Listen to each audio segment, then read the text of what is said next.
Sa magkakahiwalay na operasyon ng mga operatiba, nasa kote ang dalawang most wanted person na may kinakaharap na kasong carnapping at paglabag sa Republic Act 9165 o ang Comprehensive Dangerous Drugs Act of 2002.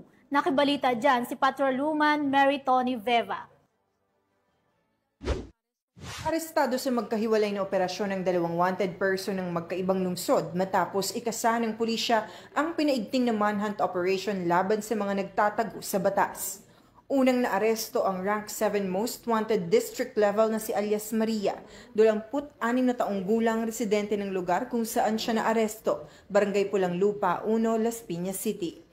Siya ay inaresto ng tauhan ng Warrant and Subpoena Unit Las Piñas Police pasado alas 9 ng umaga dahil sa kasong Anti-Carnapping Act of 1972 o RA 6539 na may piyansang halaga na 300,000 pesos. Inisyu ito ni Honorable Judge Maria Ludmila de Pio Lim ng Regional Trial Court, Branch 253. Samantala, nasa kote din ng Muntinlupa City Police Station ng Warrant and Subpoena Unit ang station-level top 10 most wanted na si alias Ernesto, 37 taong gulang, nagtatrabaho bilang truck helper at naninirahan sa Barangay Tunasan, Muntinlupa City kung saan siya naaresto.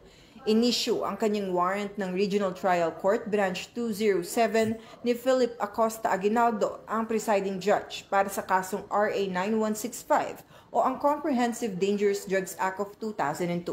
Sa ngayon, ang dalawa ay pansamantalang nakadetene sa tanggapan ng Las Piñas at Muntinlupa Police Station para sa kaukulang dokumentasyon habang hinihintay ang pagpapalabas ng commitment order mula sa korte. Mula dito sa Southern Police District, ako ang inyong PNN correspondent, Patrolwoman Mary Tony Veva, alagad ng batas, tagataguyod ng Balitang Pulis.